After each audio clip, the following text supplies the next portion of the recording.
Ouais l'équipe, salut à tous, j'espère que vous allez bien. On se retrouve pour le petit débrief. Paris Saint-Germain-Montpellier, score final 4-0. Avec cette petite raclée, on redevient la meilleure défense de Ligue 1. Le Paris Saint-Germain, hier, en Ligue 1, c'était son 12e match au Parc des Princes pour une 12e victoire.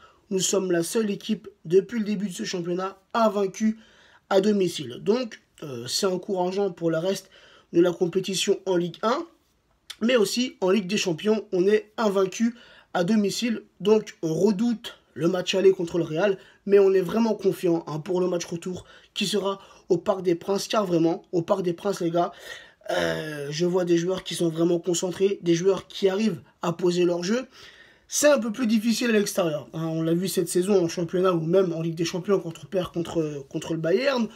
À l'extérieur, où on avait au match aller fait un 0-0 contre cette équipe de Montpellier, contre Marseille le match nul, contre Strasbourg on perd, contre Lyon on perd à l'extérieur. Donc une équipe parisienne qui a plus de mal à poser son jeu à l'extérieur, peut-être aussi un manque de concentration. Mais bon, ce qui est indéniable les gars, c'est qu'au Parc des Princes, on est vraiment très costaud. Donc revenons sur le match d'hier après-midi. La compo d'Unai Emery, le fameux 4-3-3, Areola dans les cages. Alphonse Areola hier qui a été très performant.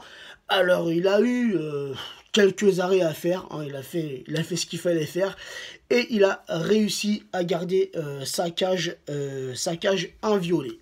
Sinon, la défense parisienne, Meunier, latéral droit, Kurzawa, latéral gauche, Silva, Kimpembe, la charnière centrale. Donc malgré 0 but encaissé hier, j'ai trouvé une défense parisienne par moments un peu fébrile. Un Thomas Meunier qui a apporté offensivement. Il a fait des bonnes montées. Il a offert une balle de but à Di Maria. Mais défensivement, Meunier, hier, les gars, il était un petit peu à la ramasse. Pris de vitesse par cette attaque Montpellier-Rennes. Et c'est pareil pour Kurzawa hier. Nos deux latéraux, hier, moi, je les ai trouvés un peu dans le flou. Un Kurzawa qui n'a rien proposé offensivement, contrairement à Meunier. Mais alors défensivement, Kurzawa aussi s'est fait prendre de vitesse par les attaquants montpelliérains. Et heureusement, qu'il y a toujours Rabiot au Kimpembe pour lui prêter main forte. Donc vraiment, un Kurzawa moyen hier. Silva en charnière centrale, une bonne première mi-temps, mais qui est sorti. Voilà, qui est sorti à la mi-temps, apparemment blessé à la cuisse ou blessé à la jambe, remplacé par Marquinhos. Marquinhos hier, qui a eu aussi un peu de mal, les gars. Franchement, on va pas se mentir, c'est un top défenseur. Parfois, il sort des matchs de ouf. Mais hier, je l'ai trouvé lui aussi un peu fébrile. Par contre, le seul de cette défense que je sors du lot, les gars, c'est Kimpembe qui hier a fait un match monstrueux. Voilà, très costaud, très solide, ce Prenel Kimpembe. Sinon, les gars, notre milieu de terrain, Lo Celso en sentinelle. Hier, les gars, il a fait un match de fou. Encore une fois, Lo Celso qui de match en match progresse. Surtout hier, les gars, au niveau des impacts physiques et de l'agressivité. Hier, Lo Celso, les gars, j'ai trouvé qu'il s'est vraiment amélioré dans ce domaine. Il avait été, on l'avait vu contre Lyon, un match très physique, où il avait été bousculé par les milieux de terrain et les attaquants lyonnais. Hier, c'était différent. Alors, voilà, certains vont dire c'était que Montpellier en face, c'était pas Lyon et encore moins le Real. Ok, mais moi en tout cas, j'ai trouvé que Lo Celso s'est amélioré au niveau physique et au niveau de son agressivité. Sinon, Adrien Rabiot hier, qui a aussi fait un très grand match. Offensivement, il a beaucoup apporté. Il a fait 7 appels de balle dans la surface montpelliéraine où Neymar lui transmet le ballon et il remet ce ballon pour Edinson Cavani. Rabiot hier, auteur d'une passe décisive. Et Draxler, les gars. Alors, Draxler hier a été, je dirais, quasi au top de sa forme. Lui qui parfois n'est pas trop dans son match. Mais hier, on a vu un excellent Draxler qui apporte beaucoup de percussions au milieu de terrain parisien. On l'a vu en première mi-temps où il a eu quelques actions et ce fameux ballon piqué qui finit malheureusement dans le petit filet extérieur. Mais hier, les gars, on a vu un excellent Julian Draxler. Maintenant, passons, les gars, à notre attaque. je finirai par Cavani, hein, le meilleur pour la fin bien sûr. On va parler d'Angel Di Maria, les gars, qui depuis le début de la saison, là, depuis l'année 2018, c'est un autre Angel Di Maria. On voit qu'Emery, par rapport aux blessures qu'on a chez nous, par rapport aux absences, là c'est Mbappé qui est blessé, donc Di Maria en profite. Parfois c'est Neymar qui n'est pas là, qui est un peu blessé. Bref, en tout cas, Di Maria a un peu profité de ses absences. Et les gars, il nous le rend bien. On voit Angel Di Maria plus heureux sur le terrain. Angel Di Maria beaucoup plus concentré qu'en fin de saison 2017. Un Di Maria qu'on veut, un Di Maria qui propose, un Di Maria qui se démarque, un Di Maria qui nous fait, qui nous fait voir toute sa technicité, tous ses centres.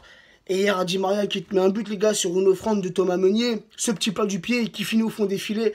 Tout simplement, hier, un très bon, un très grand Angel Di Maria. Et on espère qu'il va continuer comme ça pour le reste de la saison. Di Maria hier, qui inscrit son 6e but en Ligue 1. Neymar, les gars, parlons de ce magnifique Neymar. C'était ce retour au Parc des Princes depuis les sifflets contre Dijon. Donc, voilà, Neymar qui pour moi est l'homme du match, il a marqué 2 buts hier. Et il nous a encore fait montrer, les gars, toute sa technicité. C'était tout simplement magnifique à regarder. Neymar hier qui inscrit son 18e et son 16e et son 17e but en Ligue 1. Neymar qui marque le 2e but du match sur penalty. Et il a eu, le privilège de marquer le 2000e but du Paris Saint-Germain en championnat depuis la création du club. Donc un très grand bravo à Neymar. Et c'est lui aussi qui met le dernier but du match pour le 4-0 sur une superbe action collective qui part de notre défense. Ça part de Neymar et Di Maria. Je crois qu'ils font une montée de terrain vraiment incroyable. Di Maria qui remet ce ballon à Cavani, et Cavani qui fait un petit piqué pour une passe décisive de Neymar. Donc voilà, c'est tout simplement magnifique. Qui a dit que ces deux joueurs, les gars, étaient en conflit? Qui a dit que ces deux joueurs ne s'entendaient pas, alors que sur le terrain, ils démontrent tout le contraire? Et les gars, on va finir par Monsieur El Matador, Monsieur Cavani, qui hier ouvre le score. C'est lui qui met le premier but. Il met son 21e but en Ligue 1. Il est actuellement seul et unique meilleur buteur de cette Ligue 1, les gars. Et c'est le seul et unique buteur historique du club. Hier, il nous inscrit son 157e but, toute compétition confondue, depuis son arrivée au Paris Saint-Germain. Et il dépasse Monsieur Zlatan Ibrahimovic. Cavani, les gars, ça me fait plaisir.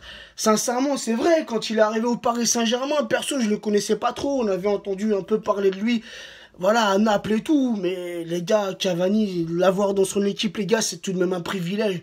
Regardez encore le match qu'il fait hier. Regardez cette action où il est revenu prêter main forte à notre milieu de terrain pour piquer ce ballon au joueur montpelliérain. Et voilà, ce petit but, le renard des surfaces, toujours placé là où il le faut. Hier, il a raté quelques occasions. Là aussi, il fait preuve d'altruisme. On l'a vu pour Neymar. Mais les gars, c'était important pour nous, c'était important pour lui de mettre ce seul et unique but hier qui fait de lui le buteur historique du Paris Saint-Germain. Les gars, franchement, Cavani, moi, c'est... Je vais peut-être pas dire que c'est le joueur que je kiffe le plus au Paris Saint-Germain, mais les gars, on peut pas lui enlever toute sa combativité quand il est sur le terrain, les gars. C'est un joueur qui mouille le maillot. C'est un joueur qui respecte le club. C'est un joueur qui respecte ses adversaires. C'est un joueur qui respecte ses coéquipiers. Et c'est aussi un joueur qui respecte nous, supporters parisiens. C'est un joueur quasi complémentaire, les gars, Cavani. C'est vraiment un numéro 9 quasi complémentaire. Je dis quasi, pourquoi? Il lui manque pour moi juste la technicité. La technicité d'un numéro 9 comme avait à l'époque R9, le Ronaldo brésilien. Lui, il était complémentaire. Cavani, il est quasi complémentaire. Il a la finition, surtout en une touche de balle. Il est vraiment magnifique. Hier, son but, cette passe d'Adrien Rabiot, c'est en une touche de balle qu'il a poussé au fond des filets. Bon, elle n'était pas très dure non plus.